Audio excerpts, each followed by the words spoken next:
like it. All right. I mean, we technically should be live. I don't know why my freaking webcam keeps zooming out. I don't want to see my background, bro. The fuck, man. We are live. And we're live. And we're live. I just got the Twitch notification. Sorry, everybody. We're trying out new software here. So yeah, we're learning. Welcome. We'll give it a few minutes for people to jump in. It was appropriate. Trainwreck, baby. Trainwreck. yeah, It's brand new software. That's available in our merch store. Oh, we got a bot. We got a stream element spot too. Nice. I'm glad we see that comment. That's a good sign. That means we're getting the Twitch comments in here. I think that's YouTube, actually. Yeah, it is. Oh, that is YouTube. Oh my gosh. Okay. Okay, let's get him. Oh my god. Oh my so you know that that's working. I'm going to type in Twitch. Let's get the links out. I'm sending the link to John now. Let's go to YouTube. Take a look at that. Look at that. I mean, so far it's working. That's the Twitch link, right? That's the Twitch. That's YouTube. And here is the Facebook. I see us live on Facebook in the group. Perfect. I'm glad I can go live in the group finally. It's something I've been trying to do for a while. Facts. We got 4 people. I'm gonna test something already watching, which is nice. 5 people. Yeah. Welcome. Let us know in the chat. 6 people. Let us know where you're watching from. Okay. We're live all over the place. Hey, Facebook user. Nice. Chat test. That worked. All right, cool. All right. So it just says Facebook user. So all right. Yeah, so it doesn't tell us to. If you're with us on Facebook and you want to leave a comment or ask a question or anything, just tell us who you are. You're gonna have to type it out for us. Let us know who you are. Let us know who you are. What made you click on the link? I see we've been live for almost 3 minutes already, and I'm a little scared. The software seems to be working well, and that worries me. So we got looks like we got. I would knock on wood, but I'd probably knock my camera out. Please don't. Although this software, if you knock your camera out, it's not gonna knock me and Fred off either. So we'll be good to go. What's up, fellas? What up, bruh? Yeah, man, it took a little while to get that going, but how's it going?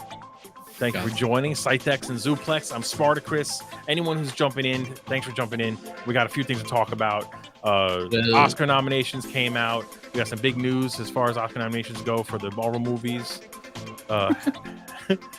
Harry Shack, come home, Papa. Love the additional stream, fellas. Thank you, Nell. I think now we Thanks, got Zuplex and Scythe can also see the comments, so we should be a little more on top of those.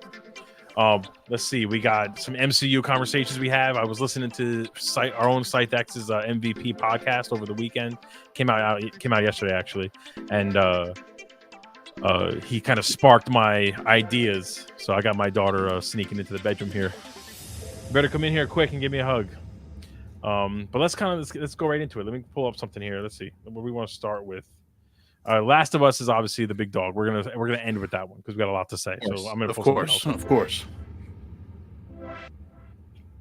Right, go to bed. Freaking kids, man. Real quick, I saw, since you're still getting stuff up, I saw an interesting movie. What's that? I saw that movie Babylon. Yeah, that with Margot Robbie and Brad Pitt. Oh yeah, like 1920 solid. It was fucking bonkers. Really? Was it? Yeah, it was crazy. Absolutely nuts. The first half hour is just like a fever dream. It's like the most debaucherous party you've ever seen in Hollywood in 1922. So the movie's kind of about the transition from silent films to the talkies. Okay. And I've heard some good things about that movie. I mean, it was an amazing movie. I'm not gonna lie. I really loved it. Margot Robbie's amazing in it. Well, that's good to know. But the first half hour is the most absurd thing I've ever seen in my life. So let me ask this question because I haven't really looked at any trailers too much. What's the movie about? Like, what's the overall plot? It's about like Hollywood changing over from the silent films to like the talkies. So it's set like right in that area, that like time frame. So it goes from basically when the movie opens, like it's following a bunch of silent movie stars and how they were basically unable to make the transition over to like when they started using sound. Okay. And how difficult it was in like the early days of it, and how Hollywood then changed also from like this debaucherous, like anything goes party atmosphere to like really like hoity-toity, like, oh well, she's too crazy to be in films now. We can't put her in our movies. And it tackles a lot of different subjects. Women. It tackles gay rights. It tackles the treatment of African Americans in that time and everything like that. So it's a really, really interesting movie, but it's long. It's 3 hours long. The big question is, how did you watch it? Which streaming software was it on? No, I watched it in the movies. Oh, see, I'm not going to waste money to go see that. No, it's going to be hitting Paramount, from what I read. Because I was trying to see when it was going to go to the streaming services, but it's going to be hitting Paramount. It's such a fun time, right? Because there was a long time where anything that sounded interesting, I couldn't wait to go to the movies. And now I'm like super selective, and I'm generally just like, I'll just wait a month and it'll come out on streaming. So yeah, exactly. It's a little different. Exactly. Speaking of new movies, I started watching Violent Night on Peacock. I still need to watch that. And I'm talking like 15 minutes in, and I'm already super into it. I love it so much. It just starts off with Santa Claus drinking in a bar, upset because kids don't love his toys anymore. They're too greedy, and he's just plastered about to ride his sleigh to go finish dropping off gifts, and it's just great. David Harbour already, you could tell, is having the time of his life playing that version of Santa. So I'm pumped about it. I saw a movie also. What did you watch? It is called Fallout. I don't know if you guys have heard of it. It's with Jenna Ortega, and it's a pretty powerful movie. It's about she's a high schooler, and they end up having a school shooting, and she's like in the bathroom as it's going on, and then the movie kind of follows her and a couple friends that were stuck in the bathroom, kind of with the aftermath and how to deal with life after a tragic event like that. And it was a pretty powerful movie, and Jenna Ortega kills it. So she's amazing. She's absolutely amazing right now. I mean, I feel like she was excellent in Wednesday. Really, really good. Absolutely fantastic. So she's kind of killing it. And I know she's going to be in the Scream, right? She was in Scream 6. She'll be in she's going to be in Scream 7. Or I'm sorry, she was in Scream 5. She'll be in Scream 6. Yeah, she was in Scream 5. Yeah. So let's get into it. I was listening to the Multiversal podcast earlier today. And one thing you brought up, which was something that kind of made me laugh a little bit, was Jason Momoa. Segways? Oh. Yeah. Segways was a big one, which we have terrible segways here too, so bear with us. Let me pull up a little picture of the man, the myth, the legend. I really pulled this one up because I know Carmine's a big fan of this picture. I am.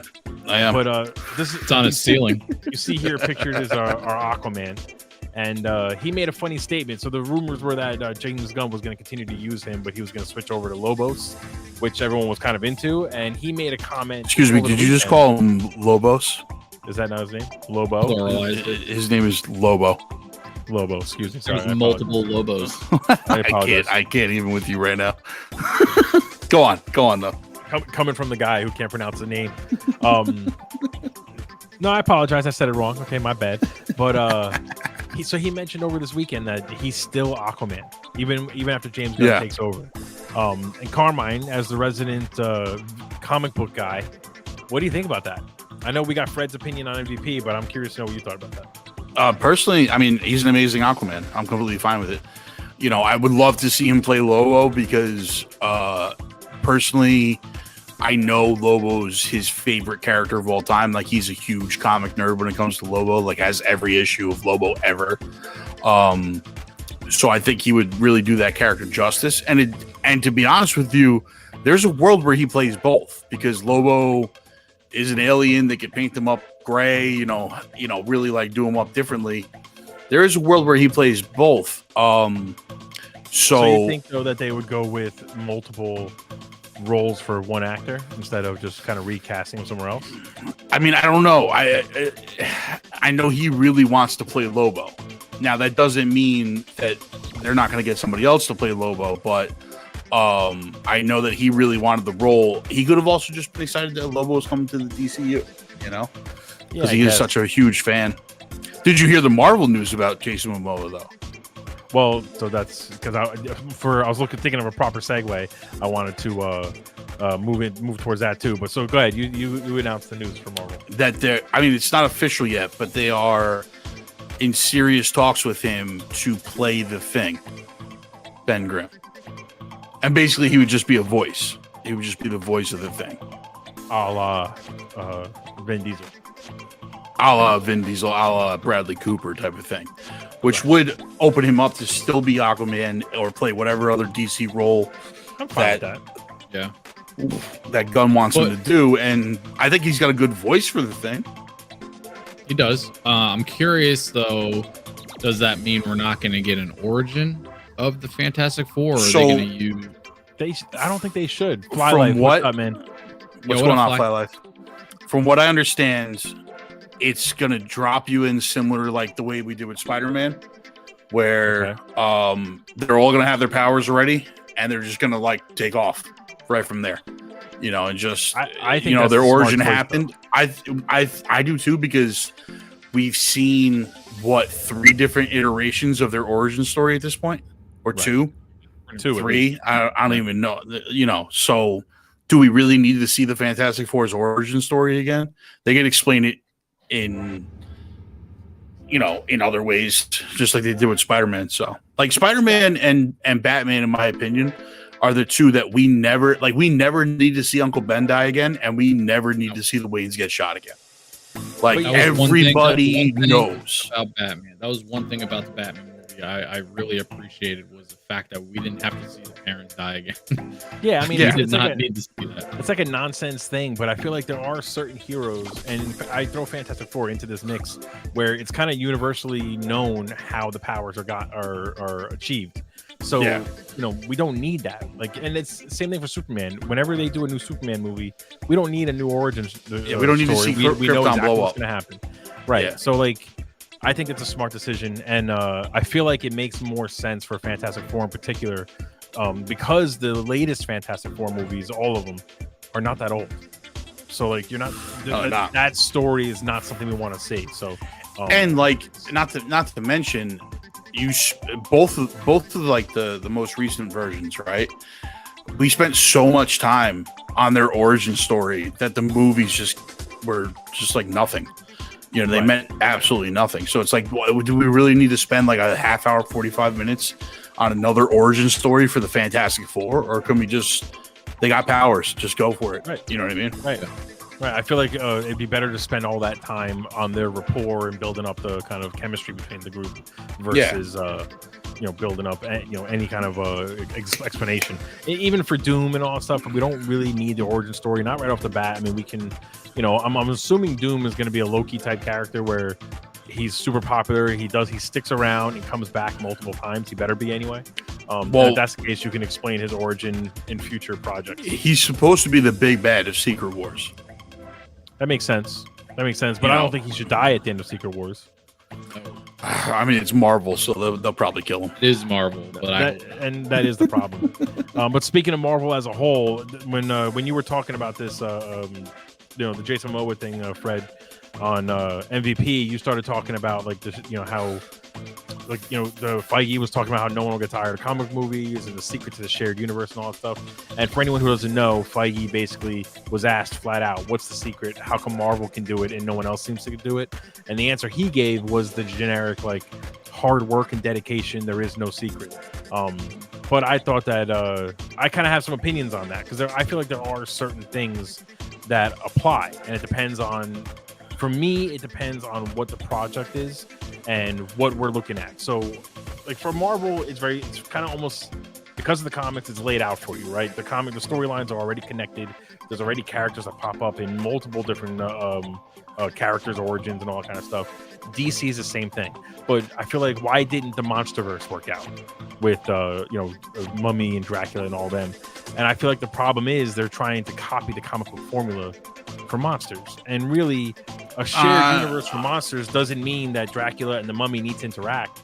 It's fine if they all kind of live in the same world, but we don't need every story to connect in that sense. I think they missed out on that boat, because what they really should have done was, instead of trying to make Dracula and the Mummy interact, or Frankenstein and the werewolf or whatever, right? They should have just centered it around like Van Helsing, right? Hunting these monsters down and having them be kind of the villains of their own movies, right? And center it around. You got to center it around, like, even if it was like a group of Van Helsings or something along those lines, whatever you want to do, but center it around them as the heroes. And like, this movie they're fighting Dracula, this movie they're fighting the Wolfman, this movie they're fighting Frankenstein, and maybe they recruit Frankenstein onto their team when they find out he's not really bad. You could do things like that with the Universal monster movies. But as far as the formula is concerned, I'm sorry, here's the other mistake that I think everyone who's tried a shared universe makes. Just because it's a shared universe doesn't mean it needs to build up to some team up movie, which is another thing. And using the MonsterVerse as an example, like, I don't really need to see Dracula and Frankenstein in the same movie. They're very different characters with very different stories. Like, the shared universe part, to your point, could be Van Helsing's is similar to how in the Sherlock Holmes like movies, or in the Glass or Knives Out universe, Benoit Blanc is kind of jumping from movie to movie. He's the thread. Yeah, the movies don't really have anything to do with each other. That's all exactly. And I feel like that's what other properties need to follow. You know what I mean? And I'm talking like video game movies that want to do a shared universe. Monster ones is an example. Godzilla, it works for them because one thing we want is to see Godzilla and Kong fight. Like everybody wants to see Godzilla fight Kong. Like, if you're not building to that, then what are you even talking about? I think the only thing that really makes sense for a conclusion team up is a superhero franchise. You're getting a little low, Fred. Can you? Am I? Hello? Yeah, there you go. Hello? Yeah, there you go. There you go. What I was saying was the only thing that makes sense for a team up movie to kind of conclude like a phase or whatever you want to call it, it can only be superheroes. I think that makes the most sense. Yeah, I think the stories are already there. Right. We don't need to recreate the wheel and take all a mishmash of characters just for the sake of it. Put them together in a random. I also think studios need to understand that not everything needs to be a shared universe. We can get one movie and be done. That is very true. They continue to push this. Nell, thank you very much for your confidence in my comment. No, but yeah, you can, like, I feel like studios are pushing for these big shared universes, and sometimes I don't need it. Terminator doesn't need a shared universe. What we need is a Terminator attacking John Connor. That's what we want. But then again, like, Aliens and Predators having a shared universe because it was originally written that way anyway. I don't know, but it's problematic when they try and shoehorn these shared universes into each other, right? Or it's not like if they already have the source for it, then build it out how you want to build it out and do the shared. But don't just create it just for the sake of creating it. Yeah, I feel like they just constantly try and shoehorn everything into like a shared universe. They kind of backdoor it into a lot of stuff, and it doesn't really work. Oh, 100%. 100% it doesn't work. I think the problem too is that, like, it's like they try to take, like I said before, let's say they were going to do a Resident Evil shared universe and they wanted to have Leon in one movie and Claire and whatever, Jill Valentine in another movie. The goal, it seems like, is to get them all together for a future movie. And sometimes we don't need that. Sometimes you don't need that. And they're standalone things. And the shared universe part could be Umbrella, basically, is the bad guy for all of them. That's the shared part, Yeah. Yeah, so I did say backdoor, Fly Life. Yeah, he wants to know. I guess you're talking about backdoor. Get this man out of here. Get him out of here. But so that was my 2 cents. That was one of the things that kind of popped into my head for the shared universe. So now what we all just agreed. Oh, sorry. Go ahead, Fred. No, I was just gonna say what I said yesterday on MVP. My formula was great casting, and this is what Kevin Feige does best. He has an eye for talent. He knows who can play what. So I think great casting, building a shared, building a larger story that's comprised of smaller stories that kind of lead up to it, and then what was it? There was a third one that I'm drawing a blank on, but it was what. You didn't say this actually on the podcast, but one thing that I feel like a lot of people miss out on is that what Marvel does so well, and that's the reason why it works so well even now, is their individual characters have story arcs of their own that are in addition to the overall story arc. So like Thanos was the big bad for the saga, the Infinity Saga. The multiverse saga is happening now, but like we have Ant-Man dealing with losing time with his daughter. That's his movie. And there are connections to future stuff, but that's his movie. We have Doctor Strange, as much as that wasn't that great. Welcome to the podcast, Pink Puppy. We have Doctor Strange, who's dealing with not being able to be with the love of his life, and also dealing with not being the Sorcerer Supreme, which he clearly wanted to be. That's his movie. I mean, it's connecting to something in the future, but that's his story that he's telling.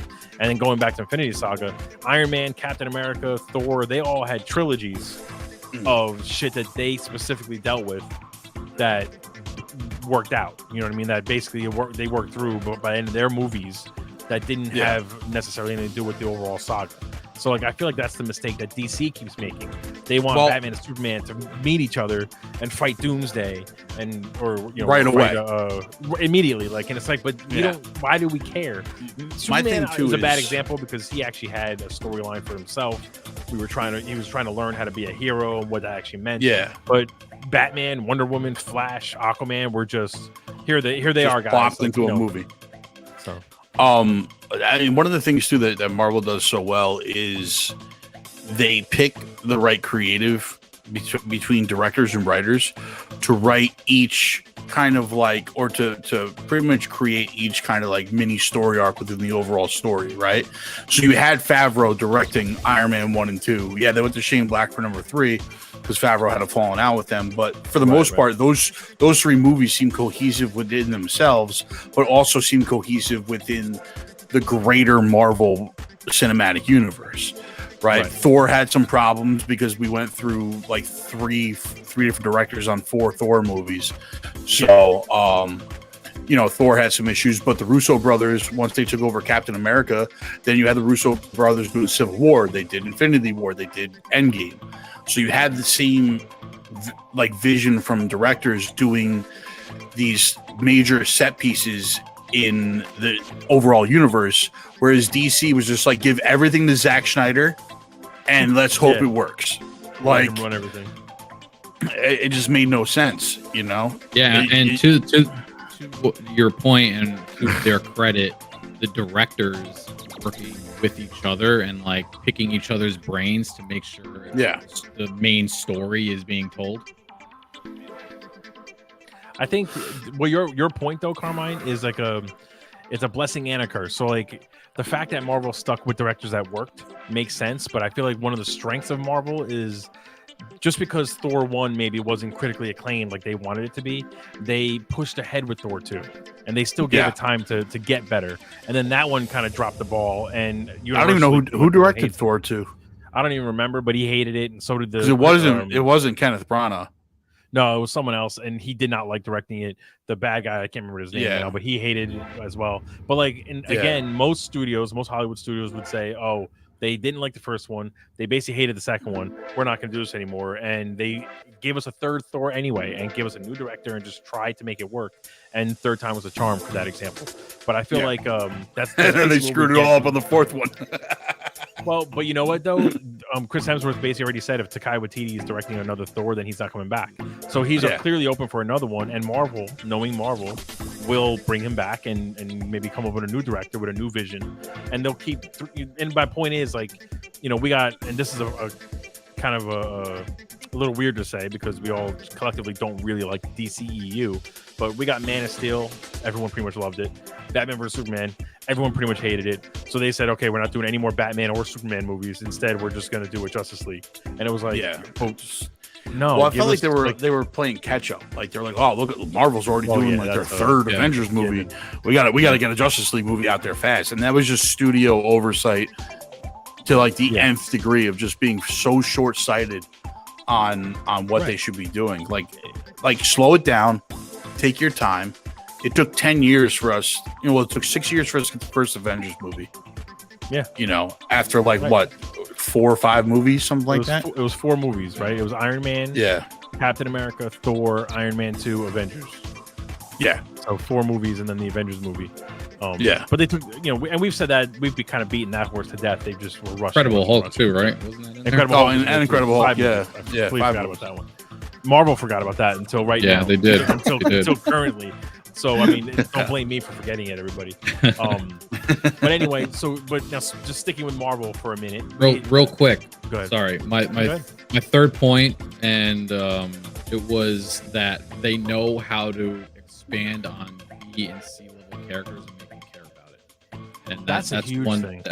That's one thing that DC needs to get into, and that's James Gunn's wheelhouse. So there's hope in that aspect. But the problem, I agree with you that's one thing that Marvel did well, but they didn't have another choice because all their A level characters were signed out to other people. But just Warner Brothers, you're not wrong. You're not wrong, but that was a blessing. Yeah, just because they didn't have another choice doesn't mean there's not a lesson there. Listen, when you have Batman and Superman in the barrel, you're not gonna put all your eggs in the Blue Beetle basket. You know what I'm saying? You should though, because it'll put more. I'm not saying you don't do Blue Beetle. I'm just saying you don't rest the overall fate of your franchise on Blue Beetle. You know what I'm saying? Yeah. I mean, but you don't go Superman, Batman versus Superman, and then Justice League. You throw I agree.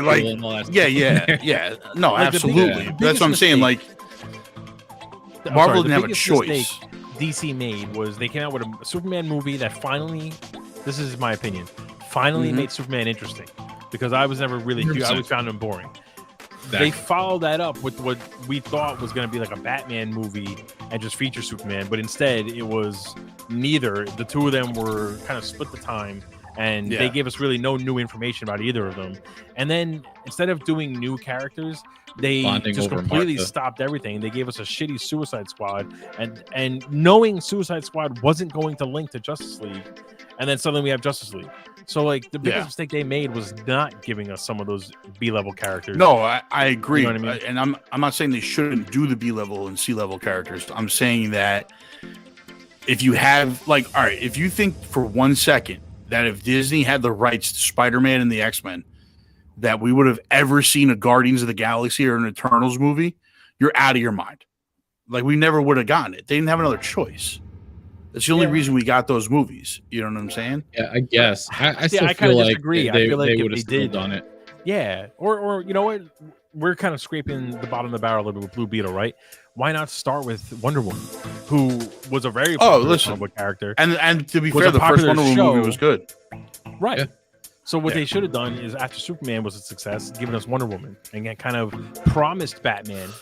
Yeah, my thing is if you promise us Batman, right, and you show us Ben Affleck in the Batman suit, jacked as can be, that gets us excited for what's coming. But in the meantime, release Wonder Woman and just tell us we're going to connect. You could have had Ben Affleck as Bruce Wayne in everyone's movie. 100%. He should have been the Nick Fury, and randomly showing up, and you could have teased him throughout the whole thing. In all reality, he should have been the Nick Fury. In that scenario, you don't even need a Batman movie. You just know that Batman's there and that he exists, because we just talked about how we don't need an origin story from Batman. Right. I've been saying for a long time now they should stop giving us Batman and Superman solo movies. Use them to help bring new characters into the DCU. Yeah, that's my opinion. Well, we don't know what's going on with the DCU right now with Batman, right? Because Matt Reeves has basically got his own. That's another thing I was going to bring up. So they did say. Universe. They did release, I think Matt Reeves actually earlier today let out some information that there is going to be 2 Batmans. There's going to be the Robert Pattinson Batman, and then whatever James Gunn and Peter Safran do with the DCU version of Batman. So That pisses me off. I'm alright with that. I agree with you. Nah, I'm alright with that. Pisses me off 100%. I like the Why idea. though?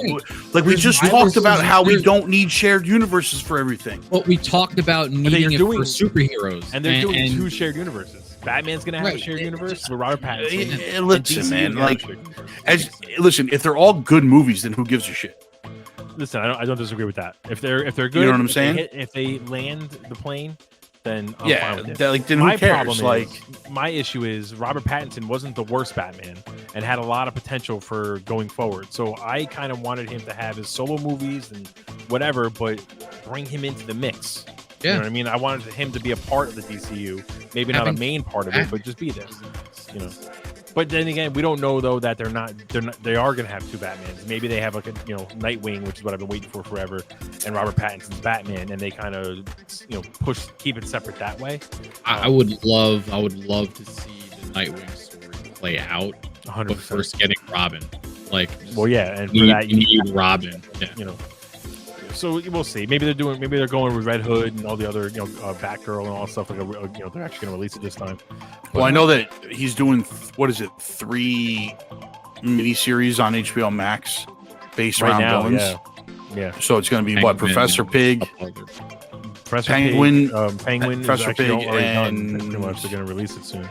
And who's the third? Clayface. I thought they were doing something else. Maybe it is Clayface. I thought it was something else for some reason, but I don't remember. Yeah, no, I might be wrong. I don't even know. Two-Face?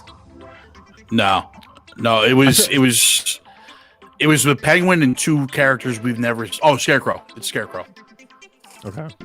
I wonder if they're going to introduce the villains in a Batman movie and then do the show afterwards, similar to how they did Penguin. I don't know because from what all the information I'm seeing is the next villains in the Robert Pattinson Batman movie are either going to be the Court of Owls, or it's going to be Hush and Hugo Strange. Either one, all of those sound amazing to me. Yeah, what I think they're doing is the second one's going to be Hugo Strange and Hush. No, he's not bringing in Joker. I'm telling you, he's not doing it. But what his idea, from what I understand, is just to let us know that all of these characters are there. Like the Joker's in Arkham, like we know he's there, so he's not going to be like the main villain. You know that the Joker's there. I hope you're right. The villain miniseries are to let you know, like, Batman maybe in the movie is fighting Hugo Strange, but Professor Pig is out there like murdering people.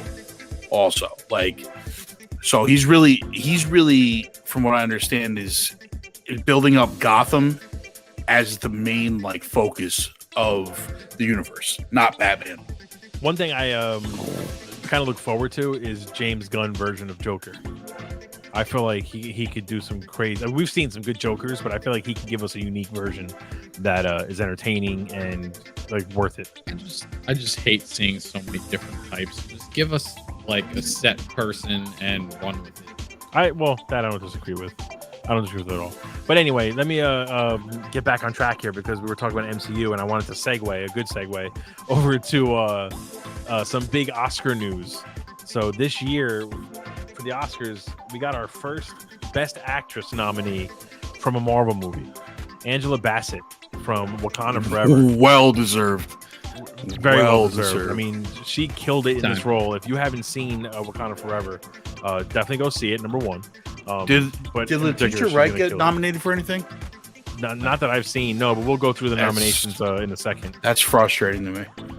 I think it's very frustrating because she was really good in it also. I mean, really, everyone kind of killed it. The only person who probably didn't deserve any nomination was Martin Freeman and Riri Williams. But everyone else, right. I thought Namor was really good in it also. He's very intense and just a good villain in the movie.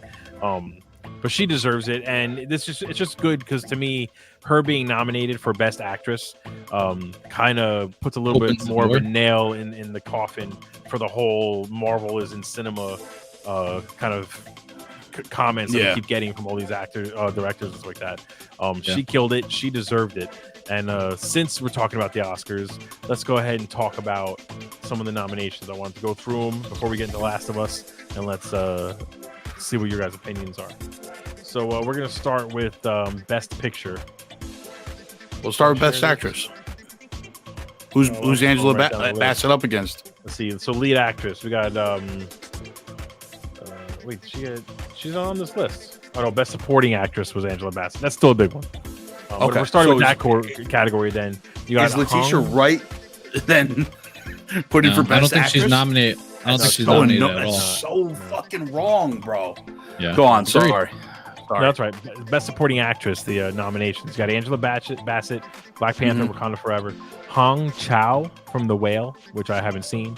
I haven't seen The Whale yet. Kerry Condon from Banshee of the Inisherin. I don't know if I'm saying that's the what's his face? Colin Farrell movie. Yes. Probably have to start watching all these things. Jamie Lee Curtis from Everything Everywhere All at Once, which is that's a big one. That's a big one, and I have not watched yet. I really want to watch it. It's amazing. It's absolutely amazing. And then also Stephanie, I'm assuming it's pronounced Sue from Everything Everywhere All at Once. So you got two from that movie, which is nice. Let's see. I'm kind of gonna jump around here, but let me know if there's a category specifically you want to go through. For me, Angela Bassett should win. I haven't seen Everything Everywhere All at Once, but just judging by her performance, it was so good. So I've seen both. I've seen both, and I'm still picking Angela Bassett to win that. I gotta go watch Everything Everywhere All at Once. It's amazing, dude. It's the best version of the multiverse on film. That's what I've heard. I've heard that from so many things. I've read that so many places. So I'll it's on my list. I started watching Violent Night. I'll finish that and then I'll switch over. But then we got Best Supporting Actor, Brendan Gleeson from The Banshees of Inisherin. Yeah. Brian Tyree Henry from Causeway, which I didn't watch, but I love him. He's a great actor. So, he is great. He is great. He would be my favorite. He would probably be my second to win. I didn't even hear about that movie, to be honest with you. I didn't either. It's on Apple TV. That's why nobody hears shit about Apple. Yeah. Judd Hirsch from The Fabelmans, which I heard of, but it wasn't easily available to watch, so I never. Yeah, I still have to watch that one too. Barry Keoghan from The Banshees of Inisherin, which we all know he's a good actor, but I gotta watch that movie. But then I'm gonna say this wrong. Data. It's Data. That's what I'll call him. Data. Everything, Everywhere, All at Short Once. round. I'm gonna throw my vote his way because I just want to see that movie. I mean, I'll be honest with you. He's absolutely amazing in that movie. I haven't seen the other guys' performances in any of these other movies, but he's so good. I wouldn't be surprised if he wins. Is this for Best Supporting Actor? That's Best Supporting Actor. Yeah. Then we got Best Lead Actress, which is Cate Blanchett in Tar, with an accent mark over the A, so I'm probably saying it wrong. Can you share your screen with the list? Yeah, hold on. Let me just do that instead of click here. We're gonna click there. We click there. Never mind the ads that pop up. But there you have it. Boner pills. Can I make it bigger? Let's see. I'm messing around here. That works. So you got Cate Blanchett in Tar, Ana de Armas in Blonde, which I didn't watch Blonde because I don't give a shit. That was the Marilyn Monroe piece, right? Yeah. I mean, I'm sure she's good, Nick. She's a good actress. I heard that was pretty good. I don't care about it. Andrea Riseborough from To Leslie. No idea what that one's about. Let's see. Michelle Williams in The Fabelmans. And then Michelle Yeoh in Everything Everywhere All at Once. It's going to be between Williams and Yeoh because I heard Williams is absolutely amazing in The Fabelmans. Yeah, we're going to go with She plays Spielberg's mother. I want Yeoh to win. Damn it. I mean, I want her to kill it. Michelle Yeoh is absolutely amazing in Everything Always. She does this amazing. I guess I gotta watch this movie. This is not a spoiler at all. And you can order it. This is how good of an actress she is. She does this amazing thing where, like at one point, like she learns how to fight, right? By going to another universe. And then as she's fighting people, because she just learned how to fight kind of like Neo in the Matrix, where it's like, oh, I know Kung Fu. She's fighting them and she's looking at her hands like, I can't, what am I doing right now? And she's like Surf so Ninjas. Yeah, like Surf, like that's exactly what I thought about with Surf Ninjas. I love That's a great movie. I don't care what anyone says. Screw you if you don't like Surf Ninjas. But she does it with such like a convincing. She's acting so well with her face and her body movement that it's a phenomenal performance. Michelle Yeoh she's absolutely amazing. All right. Well, we're gonna keep going. Best lead actor, Austin Butler from Elvis. I heard it's fantastic. Elvis is really, really good, and he's really good in it. Yeah, I heard he like fully transforms himself. Yeah, it's insane how good he is in that movie. You got Colin Farrell from The Banshees of Inisherin. You should really watch this Banshees movie, huh? I know it got nominated so many times, right? Brendan Fraser in The Whale, which I know he has been getting a lot of Oscar talk. A lot. I wouldn't be surprised if he wins, to be honest. I wouldn't either, and good for him for his big comeback. You know what I mean? He's a good guy. He's a good actor. He might as well be a lock at this point on how everybody's talking about him. Yeah. Paul Mescal for After Sun, and then Bill Nighy for Living. And I don't even care what movie that is. Bill Nighy's my man, so I'm gonna throw my vote his way. I mean, I'm going for Brendan Fraser just because, like, the overall consensus in Hollywood is Brendan Fraser. But it's basically Davy Jones versus Rick O'Connell. So, you know, it's who you prefer. You know what I mean? Best director, we can just skip that because I don't really care about them. Let's talk about Best Picture. See what we got here. All Quiet on the Western Front, which I heard was a very good Western movie, which I haven't watched a good Western in a while. Which Avatar: movie is The Way that? of Water, which is it's on Netflix, God. I believe. Yeah, I mean, God. Avatar: Way of Water definitely looks good, but hold on a second before I lose my freaking mind. Like, none of the actors and actresses and like nobody in that movie was nominated for anything. Right. So, like, right. How is this part? Wait, of the go Best back. Picture Is Cameron nominated for Best Director? I don't know. Maybe. No, he's not. Like, so why is this nominated for Best Picture, bro? This is how you know the Oscars is basically rigged, because they want more. Basically, James Cameron was like, "Look, Avatar needs to do more than any movie ever in existence, so we need to make it an Oscar winner." I wouldn't be surprised if it wins, and that's a good point, though. Nobody's nominated. Why would it win? Yeah, and this is why they're a piece of shit, because it's not winning. If they only care about sales, like, well, Avatar did $2 billion, it must be nominated for Best Picture. Then that mentality makes zero sense, considering all the superhero movies that came out that made $1 billion. Right. Like, look at this. It's not a nomination for Best Cinematography. Let's see. It's not a nomination. Which is crazy, for film considering the budget for filming this stupid movie was. Let's see. Production design. Okay, so there's a nomination for production design, even though the whole thing is CG. CGI. So, all right, visual effects makes sense. It should be nominated for visual effects. And it should win visual effects. It should win visual effects. Like the computer. Yeah, I'm not gonna lie. It should definitely win visual effects, and that's all it should win.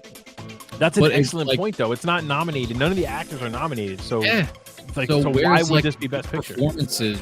What makes this a Best Picture nomination? It doesn't make sense. If they're strictly going off of popularity or ticket sales, then this whole thing is fucking bogus. It's bogus. You know? Wild. So you got the Banshees of Inisherin, which we've seen is nominated for a bunch of different actors and actresses. So that's worth it. Elvis is worth it. Everything Everywhere All at Once, same thing. Fableman just showed up a bunch of times. Tar came up once.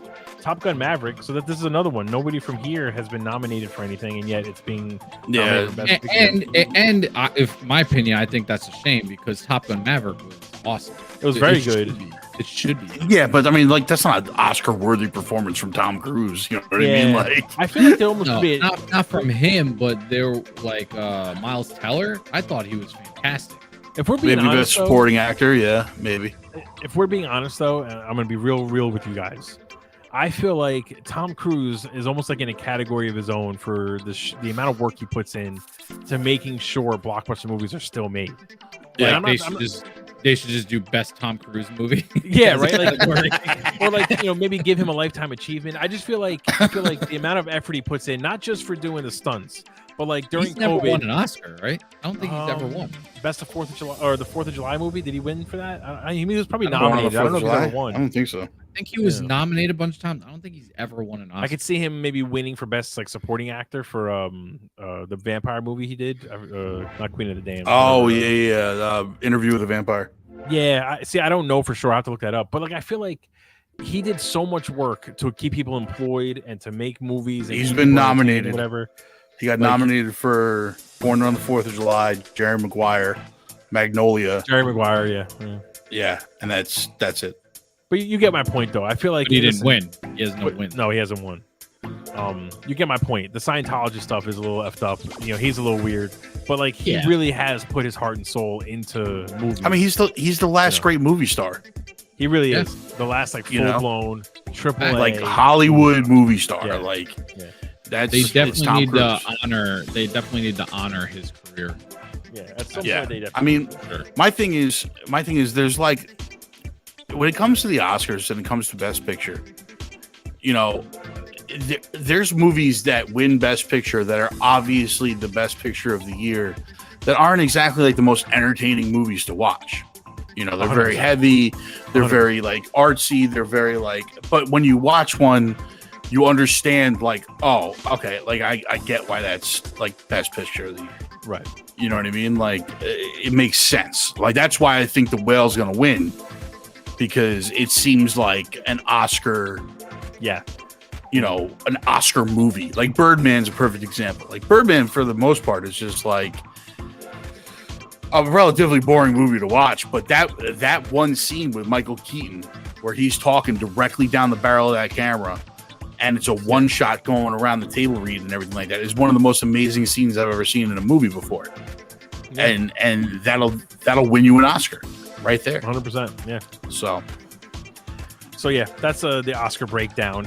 There's more categories. I didn't want to go into everything now. Maybe if you guys want, if anyone watches this wants to see us do a full breakdown of everything, let us know. Maybe we'll do my that. My pick is Top Gun. I hope Top Gun wins for Best Picture. No, get out of here. Get out of here. I feel like I hope Everything Always All at Once wins, to be honest with you. I love Everything. It looks like they're going to, either them or Banshee is going to have a clean sweep. So Everything Everywhere All at Once was nominated for 11 different categories. 11 different nominations. So that's the most this year. So they clearly are like favorites to win a lot of this stuff. Yeah, which means they won't win. It'll go to fucking Avatar. It'll go to Avatar. James Cameron's got the backing, you know. Bro, if Avatar wins, I'm never. The thing is that, like, I don't watch the Oscars people anyway. in Hollywood. It's people in Hollywood that vote on shit. So it's like, right? You know, are they really gonna vote for James Cameron? He's just a prick. Like, but he's probably calling him like, I'm gonna come to your house and waterboard you. If you don't, I mean, they're gonna vote for him because they're gonna be like, well, he makes a $2 billion. Maybe I can hop into Avatar 3 and make money. Maybe I can get some of the merchandising rights. You know what I mean? Speaking of good shit, though, that should win awards, and I would in this case win an award before it's even finished. Let's talk about The Last of Us, boys. That's a segue. According to Chris, it's already won 3 Golden Globes. It should. It should. Don't even get me started. It should have an Emmy already mailed to its doorstep.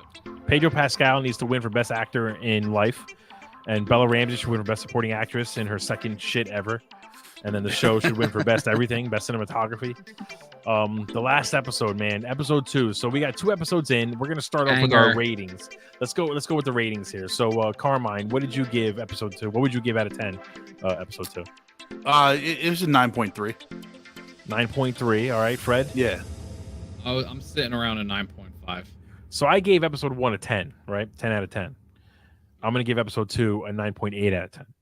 Still pretty good, but you know, not. I went down. One minor gripe. Which I'm going to get into right away. I'm going to skip right to the end of the episode. Is, you know, the kiss of death basically that we got from the that clicker at the end. So my thing is, I understand the change from the spores to the tentacles or tendrils or whatever you want to call it. I feel like I get what they were trying to go for with that moment where Tess is trying to blow them all up and the thing goes in for a little smooch. I felt like that scene was kind of forced, and it was chosen for him to like lean in and basically kiss her as like just like a talking point, and not necessarily makes a lot of sense. Like, why wouldn't it just, you know, bite her on the neck, or, you know, because he knew it was able to tell her she was already infected. But okay, so if that's the case, why even bother doing that? She's already infected. To like meld them all together so that she could be part of the hive mind. The infection or whatever. Yeah, I feel like that's reaching. I mean, maybe they'll explain it in a future. I mean, episode, did you watch? Do you guys watch like the after Yes. The episode like breakdown and everything like that. I like how they explained it though with the tendrils or whatever. That's like something that fungus actually uses, like those fungus strands to like actually use and stuff like that. So I like that they put that in there. Every explanation they've given is awesome.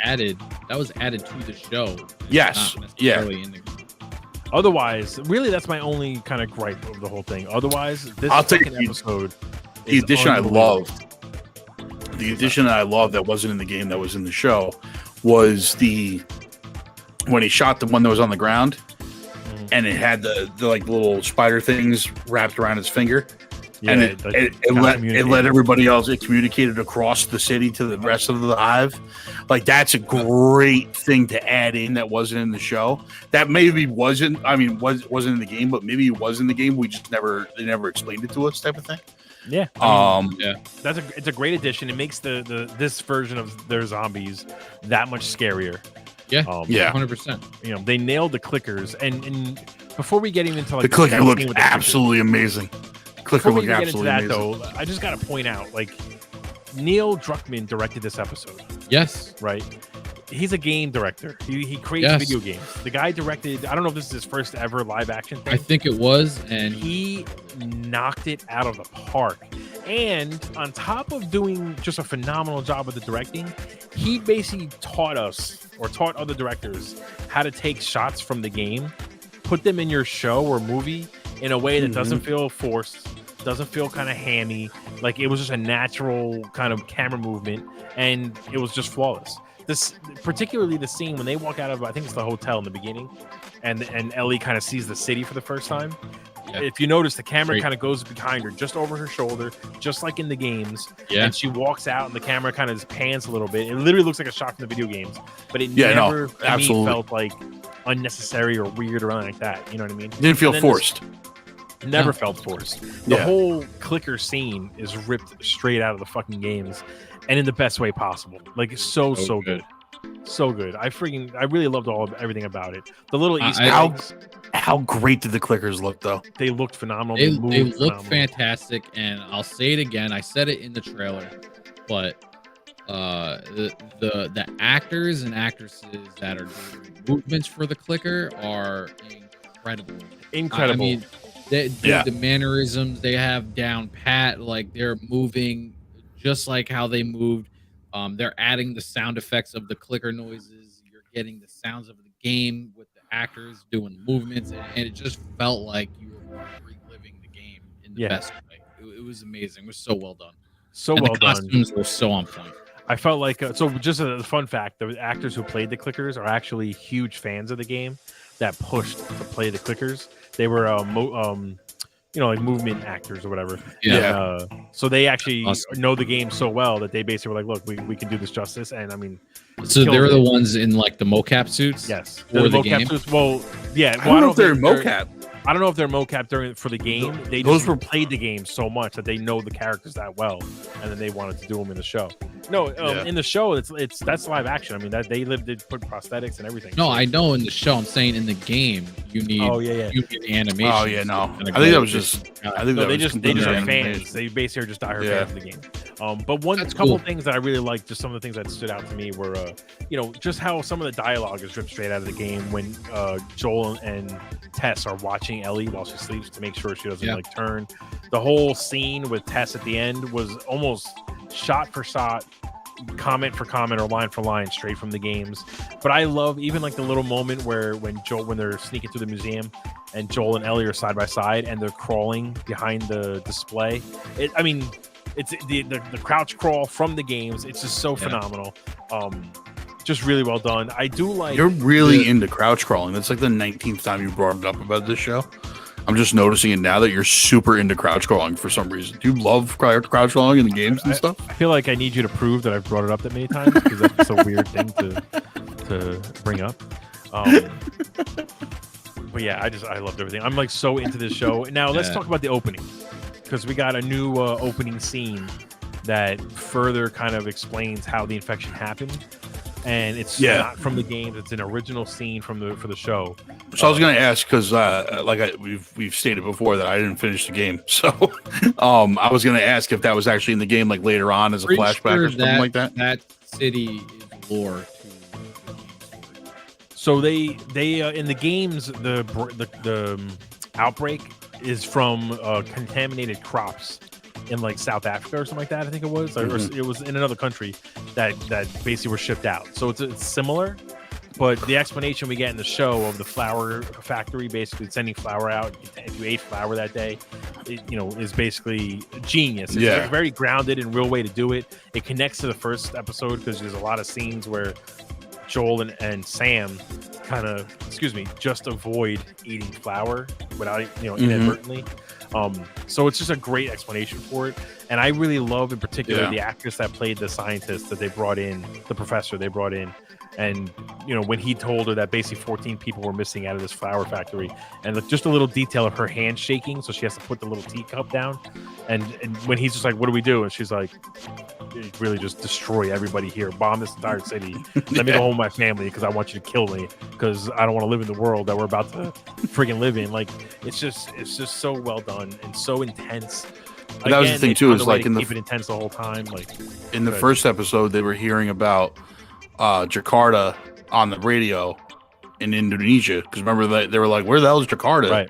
Somewhere in this place, and like Asia somewhere. He's like, and Sam corrects him with the Indonesia stuff, and then we get to see like them in Indonesia, kind of like with the outbreak of the start of the outbreak. So I thought that was a really cool. I loved how she was like, bomb everything and everyone, and let me go home to my family before you do it. So good. And I love that because just when you're playing the game, and even when you see in this episode when they get into the city more, you see the bomb. That's what I was just gonna say. Holes. Like it melds so well together. It's such a great touch. It's really, again, we've said before, not to go back to the MCU, but we've said before how MCU proves that you really need a plan and you need to think these things out because it just makes the show so much better. And we can even go back to like Vince Gilligan for Breaking Bad and Better Call Saul. Like everything's mapped out, and there's a reason why everything feels organic, flows well, and connects later on. And I feel like we're getting the same kind of vibe here where, to your point, Fred, she's talking, we got to just bomb the entire city. Don't hesitate. Don't wait. Just kill everybody and everything in this city. And then in the future, when we see them walking through Boston, there's just nothing but craters everywhere because they clearly bombed every city they could think of to try and stop the spread or slow it down, as Tess put it. Just so good. I really love everything about it. I think Pedro Pascal's killing it. Bro, I want to ask you, Fred, in particular, because while you like Bella Ramsey for as Ellie, you mentioned on MVP and you mentioned last week on Theater Room that you didn't watch Game of Thrones, so you don't know the actress that well, and you weren't 100% sure if she kind of killed it as Ellie. After episode 2, what are you thinking? Did she win you over? She's winning me over 100%. She's doing a great job. It's getting to the point where it's like her voice almost sounds like Ashley Johnson. Right? Yeah, and I agree. Like, I'm listening to Ellie. You know what I mean? So, like in that respect, she's killing it because I don't notice that she's a different person. You know what I mean? 100%. She's doing her job, and I can't wait to see how else how she can grow within the show and become the more badass Ellie that we Well, so what's funny is us Game of Thrones fans to know that when it comes to being badass, she can pull that off. That's what absolutely. Game of Thrones. So the better question to Fred is like, now that you've seen Bella Ramsey kill it as Ellie, like, does that make you a couple more percentages want to go back and watch Game of Thrones? Oh my god, we got him like we got him after House of Dragon. Yeah. He's like 10%. I'm at 10% right now. I mean, Pedro Pascal and Bella Ramsey are both in Game of Thrones, so I mean, I'm just saying, you know. Maybe one day. So we got. I'm just trying to think of other things. One thing we didn't mention last week, which I apologize we forgot to mention, was how we have the theme song for the show is the theme song from the game. Yeah. It's just and they play it at the perfect times. The perfect times. I just can't. Listen, I could be gushing about this show forever. I really have such little to bring up. I need to bring up the sets because they are so good, fantastic. Going through the museum, going through the hotel, like the lobby of the hotel had water just like the game did. Like they're going through the same shit, and it's just the attention to detail. Thank you for saying that, because like, the moment I said out loud, I was in my living room watching the show. The moment they went to the lobby of the hotel, and it wasn't just water, but it was green and just gross. The moment they did that, I said out loud, like, the water looks like it's from the games. I got so excited, dude. Like, and I love the little joke about how she can't swim, which in the first game, she couldn't swim. So there was a lot of like annoying puzzles where you had to figure out how to get her across some sort of puddle. So that little joke, that little in joke about like, I can't swim. And he's like, are you serious? And he just kind of jumps and it's knee high. He's like, and she's like, well, there's no pools in the QZ or whatever. Right. Yeah, it's so good. Yeah, it's amazing. It just shows you. She hits the bell, and he's like, "How do you even know how to do that?" And she's like, I read books. Yeah, like, read books or whatever." Like, it just shows you. And Paramount, we're talking to you here. Just listen. Paramount. If you get the people that created the game to create the show, hold on, wait. Let me zoom in on you. Go ahead. I have something. Paramount, listen. Just. We're not gonna tell anybody else. Just listen to us here. If you get the people that made the game to make the show's actually good. Yeah, that's it. That's all you got to do, Paramount. I don't know how you came up with that, but it seems pretty genius. That's the secret sauce. I mean, the secret sauce. It's the secret sauce. It seems so obvious, but right. On that point, I think we need to have 343 sell Halo back to Bungie, because they clearly know how to make a Halo game, and they would 100% be on board to make a Halo TV show. They're the ones that created those characters. Right. And a Halo TV show could be good. I'm telling you right now, this last episode of Last of Us, I keep harping on the Resident Evil show. I want a Resident Evil show so bad. The argument I always get from people when I say that we should have a show that just takes place in the mansion, 8 to 9 episodes, just in the Resident Evil 1, start in the mansion, go to the lab in the mansion, stay in the mansion. People are like, oh, but won't you get bored? Did this show bore us? Did this episode bore us? They were in the museum, just one room basically, running from clickers for 20 minutes. And I was into it the whole time. Bro, you know what's amazing? Now that you bring that up, think of the first time you ran into a clicker in that game. How? Okay, did you panic fire like Joel? 100%. Just straight up, like, 100%. Oh my god, like you're just freaking out, and that's exactly what he did, and it was fucking amazing. Bro. What's funny is, so I vividly remember this. I felt like I had control of Joel at that moment. Like, this is what I would have done. I vividly remember this. I was playing the game. You get your first moment with clickers. He's got a mask on. It's already intense because you're like, spores are gonna kill me and all kinds of stuff. Very little weapons, very little material to make shivs, and then you have to sneak around clickers. And I'm not really good at stealth games.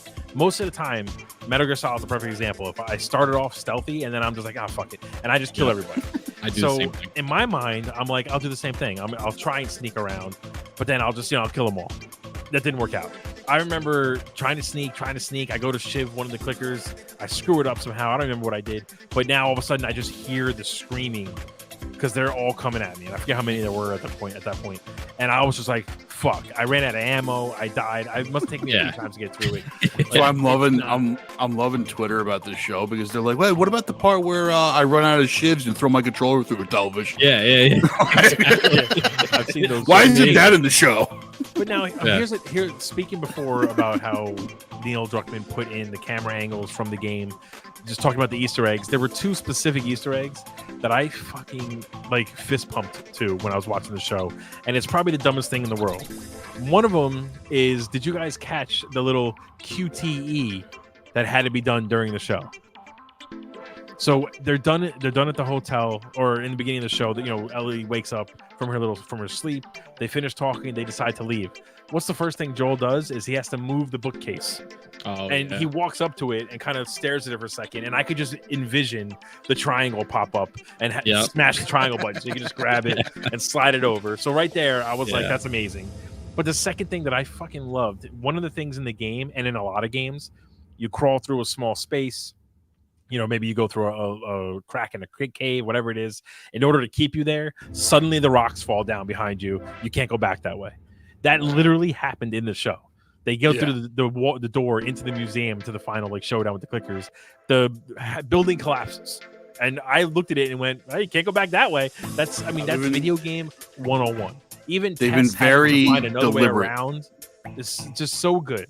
They've done. They've been very deliberate about that.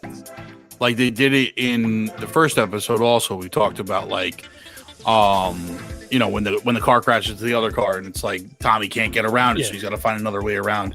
And then, even though there was more than enough space to go behind that car, but then like also them leaving the QZ, there's like a very specific path that they have to make. That's like kind of a path that wasn't made, but is just naturally there to get like under a bus, through this pipe, around this video fence. Game logic. It's video game. Yeah, it's video game logic.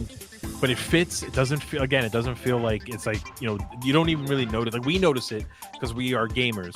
But if you're someone who's never really played games like that before, if you've only ever played Mario, you don't notice that. Yeah. To you, it's just all right. That's just the world they live in, you know. Yeah, so well done, and so good. And the shot of Ellie walking across the plank, right out of the game. I love that line. I love that line too. Where he's like, "You scary," and she's like, "No, those were scary. This is wood." Yeah, this is wood. But now that right there is what sells me on Bella Ramsey too as Ellie, because like that's her in the games. That's Ellie's personality. Like, you know, she is a kid, sarcastic. She's lived in this world where you have to survive. So it's almost like she's constantly saying like, I get it. I'm young, but I've been through shit too. So stop treating me like I'm a child. I got this under control. You know what I mean? I loved when they go into the museum and they she's like, you know, I have a spare hand, and Pedro's like, well, congratulations or whatever. Dude, someone giving you a gun, you maniac. Yeah, the back and forth between them, so good. No one can talk down to a child quite like Pedro Pascal. Really. Oh, it's amazing. And he's good, and you almost agree with him. You're like, yeah, good for you. All right, he's gonna take care of you. Relax. Like, you know. But it's like, you know, going back, it was something I picked up on the second watch through of the first episode, where the difference between Sam and Ellie is very pronounced on purpose, right? And when he's beating the shit out of the guard, she's like, she has that like look on her face of like she's into it, like she's like, all right, let's get some, like, you know. And it was very different from, you know, the Sam part earlier in the episode when he smashes the old lady in the head with a wrench. You know, and it just shows you like his daughter cries about it. She's soft. And it just shows you like how good Bella Ramsey is, that she's able to act like that, you know, and change like her, because you see the focus in her eyes shifts. Like, it's. Can I ask you a question? How far into the game did you get? I'm pretty much there. We're pretty much done. We're there, right? Dude. You have no idea. Ellie is one. I really don't. I just will say this: Ellie from the game is one of the few NPC, like, you know, not fetch quest. What's the you know, where we have to bring somebody from point A to point B, whatever that's called, the string along quest or whatever. Yeah. She's one of the few partner NPC characters that never gets on your nerves, never gets in the way, and as the game goes on, you almost want to play as her because she just becomes this like a powerhouse in her own right. And there's, you know, clearly the show is going to stick close to the games, and there are moments coming that I cannot wait to see Bella Ramsey just really obliterate on screen. She's going to just really, if you're not a fan of hers, and I'm not talking to you, Fred, I'm just saying in general, if you're not a fan of Bella Ramsey, after this show, I will bet money that you will be a fan of hers. That's because she's killing it, and this show has the right material for her as well. And I think it's a good thing that I didn't finish the game at this point. Because like now we're getting to the area where when we talk about this next week, you know, I'm not really going to have any background on it, and I'm going to be able to go into it with fresh eyes almost. And What's cool is next week is an hour and 20 minutes roughly, and it's obviously going to. It's basically the Bill backstory, right? Yeah, but like Bill backstory. In the game. So in the game, at this point of the game, let me zoom into myself here because I like looking at myself. At this point in the game, when Tess sacrifices herself, so she gets bit just like she does in the show. She's based in the game. She's trying to slow down the Fedra military so you can get out. She tells you to bring Ellie to Tommy, and on the way to Tommy, you happen to run into Bill. He's just kind of like, you happen to be in his town, and Joel's kind of like, yeah, I know somebody who lives around here, but he might not be here anymore. And then you run into him. At that point, it's Bill by himself. And I forget how long he was living by himself, but he's kind of loopy a little bit, and stuff happens. So the change from this show to the game is that now Joel is bringing her to Bill. And the whole point is to stop there, which is, I think, a smart change, because it just would have felt weird if it was like a random. Like, it also seems like there's a much bigger backstory between Joel and Bill. Yeah, that's overall. My point. We got no backstory from the preview that we got for next week. It seems like they had like a whole thing at some point where like Joel was defending him against raiders or something like that. So there is a history there in the games, but you learn it if you search for it. It's basically a couple of notes you can find that kind of explain the backstory. Gotcha. It looks like here we're actually going to see it, which is I'm yeah, absolutely. What I thought was a cool nod, going off of Bill for a second. Move. Try to keep that mic closer. For some reason, you're just kind of going in and out. I think it's because your wind thing is on your microphone right now, so you're like going in and out. Yeah. So anyway, you sound much better now. Okay. So, the little nod to Ellie's backstory, like, they briefly like talked about her being alone in the mall, and that's strictly from the DLC. And clearly, she was lying about it, right? Like when they said, "Are you alone?" She was like, "Yeah," like, you know. Yeah. So, yeah. Like, and the little nod of and no boyfriend, because we all know that's not. She doesn't go that way. So it was a nice little tidbit of information about Elliot as we learn about it. We're 2 episodes in, but I mean, they're putting on a masterclass on how to properly adapt a video game. And I would argue that, not every game needs an adaptation. I mean, games without a story and all that stuff probably don't need an adaptation. That's why they are creating the template. 100%, the template's there for you.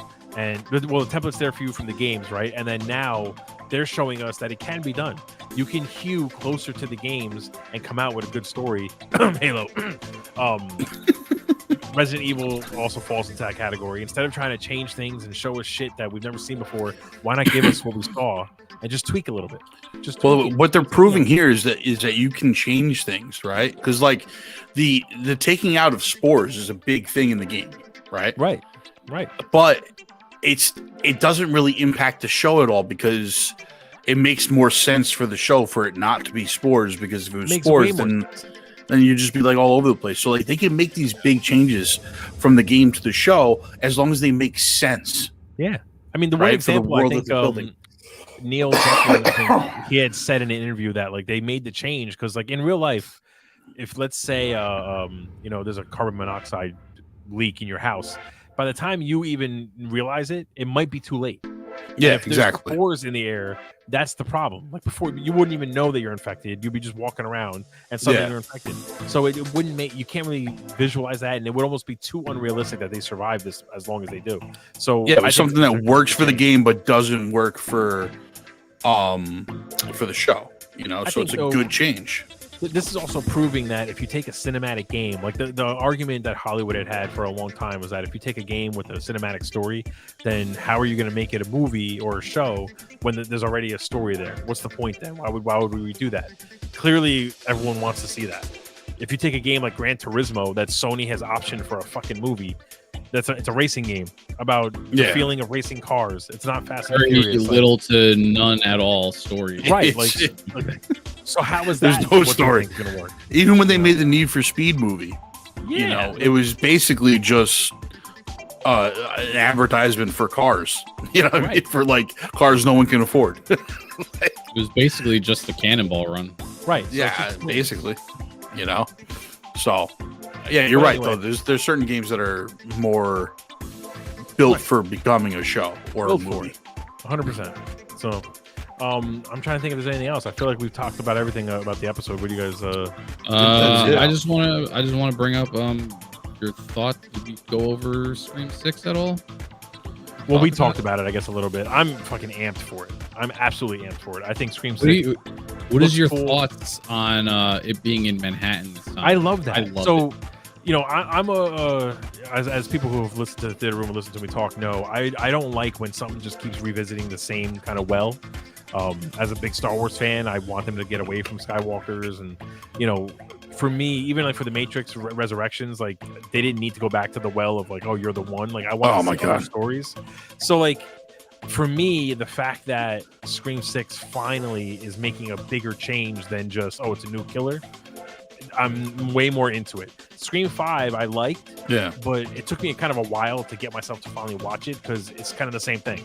It's a new killer who thinks they're smarter than the last killers, and you know, you bring back all the same characters. Okay, great. I love the idea of now we have no real idea how this killer connects to the past. We're in New York. It looks like there's more than 2 killers. It looks like almost from the trailers. Like to me, it's almost like some new lifeblood, and I'm pumped. And truthfully, that poster that I shared on the Facebook group, where it's a banging like poster, Manhattan that looks like straight Ghostface. Like, it's a banger poster, bro. Dude, I love it. I love it. Yeah. Talk about making the perfect poster for a movie. It absolutely nailed the feeling that I had for this movie. So I'm ready for it. In the trailer, did you guys watch the latest trailer? Yes. Yeah. Dude, in the trailer when they're on the subway and yes, dude. It just looks good. It looks like they're using the setting as another character, not just like, it happens to be in New York, but it's the same shit. Like if it was in New York, but they were in like some big mansion, like in like a wooded area or whatever, then it's like, all right, well, it's the same thing. You're just doing it in another spot. Here, they're using the subway. They're using the tall buildings, the kind of like abandoned stuff. Yeah, like the streets are packed with people, and they're using that kind of concept of you never know when Ghostface might show up. The whole scene where Ghostface goes into the convenience store and like the people start attacking him and he still starts fucking people up is awesome. Like it really just feels like a finally like a good updated version of Scream, and I love Scream, so I'm definitely all in for the 6th. Yeah, I'm in. It's another Scream movie. Yeah, like I'll be honest with you, like they never get old for me, you know, because it's just like that is true. I mean, they're all entertaining. Listen, it's when I'm going to watch a Scream movie, I'm not expecting like a movie that's going to change my fucking life or my thought process on you just want to see people something murdered. I mean, like, listen, bro, it's supposed to be a good time in the movies. So, like, freak out, like, little jump scare here, somebody gets stabbed in the neck, like. Let's just have fun. I would argue, though, you know? that Scream 1 did change the landscape of slasher flicks. I mean, at that point, we were flat out told the rules. But since then, it's just been entertaining movie after entertaining movie. Yeah. I like the addition of him having the shotgun in his hand in the trailer. Yeah, people are like upset about that. But like, since when does the Ghostface only use a knife? I mean, we've seen him use guns before. We've seen him use other things to try and kill. Like, it's fine. Let him use yeah. I know. It obviously does take away the from shotgun the motif of it, though. No, but obviously it's not like he's walking around with a shotgun. He probably takes it from somebody who tried to use it on him. He took it from the clerk or whatever at that store. That's what I'm saying. So like, it's not, you know, people are jumping to ridiculous conclusions about him holding a shotgun. I mean, it's not like he's up in the streets with a shotgun. Exactly. Like at the end of the day, though, it's a Scream movie. Who cares if he's got a shotgun? One thing I will say, and we can kind of end it here basically, but one thing I will say is what makes me laugh is in Scary Movie 1, they make a joke about, you know, Sydney is in the classroom, she gets a text or let us says like look outside or whatever it is. She looks outside and Ghostface in Scary Movie is there. She looks down, looks back real quick, and he's gone. And then they cut to him behind the tree because he's trying to hide. Because clearly he didn't disappear. He's like, I gotta hide. Right. So, but it was like in the last movie, like one of my favorite lines, just putting those two things together, is when Gail looks at Sydney. She's like, "Do you have a gun?" She's like, "I'm Sydney fucking Prescott. Of course I have a gun." But using that same logic, if we're in New York now, how does he disappear like that? Like, people are gonna see him. There's so many people around. There's no way he. Yeah, but it's New York. Everybody keeps their own business. You know what I mean? He's just gonna blend in with everybody. It's just he just gets in the crowd, takes the mask off. He's good to go. It's funny. I saw a comedian. I think Andrew Schultz was his name. And it was Andrew Schultz. He's like, he's like, New York is so dangerous that we actually have to remind people to say something if you see something bad. And New Yorkers are like, well, why would I say something? I'm not my business. I don't know what he's doing. Like, if the bomb is ticking, if the bag is ticking, say something. But I don't know what it's ticking for. I'm gonna stay out of it. It's not my business. It'd be kind of funny if like Jenna Ortega and her friends or whatever are like walking around Times Square. They go they see all the costume people that try to take pictures with you and stuff, and like they're trying to take a picture with like Elmo or some shit, and all of a sudden Ghostface is there trying to take a picture with them. Yeah, I'm gonna be honest with you. If that's not in the movie, I'll be fucking shocked. I love that. I was thinking the same thing. They better do that, otherwise it's not worth. Like if there is not a Times Square part where Ghostface is there trying to kill them, like you miss a big opportunity. You missed the biggest opportunity in the entire movie. Yeah, honestly. exactly. Can they bring back Scary Movie just once? I would love to have them come back and do a parody of like the new screen. The problem is though, it can't be a bunch of random scenes from random pop culture stuff thrown into a movie. It's got to be like Airplane or Naked Gun, like Scary Movie 1 and 2, like a smartly written comedy movie that just parodies horror, or slasher flicks. Which, you know, everyone kind of lost their touch after like Epic Movie or whatever, Date Movie, whatever it was. Every single freaking comedy parody was just a bunch of random scenes that had nothing to do with the genre, you know, thrown in there for no reason. So it's just taking shots at everybody. It wasn't funny, you know. But anyway, boys, we went over everything. Let us know in the comments. Thanks for everyone who jumped in.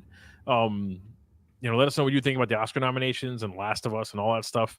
We will see you guys next Tuesday for a breakdown of Last of Us Episode 3 and any new announcements that come out.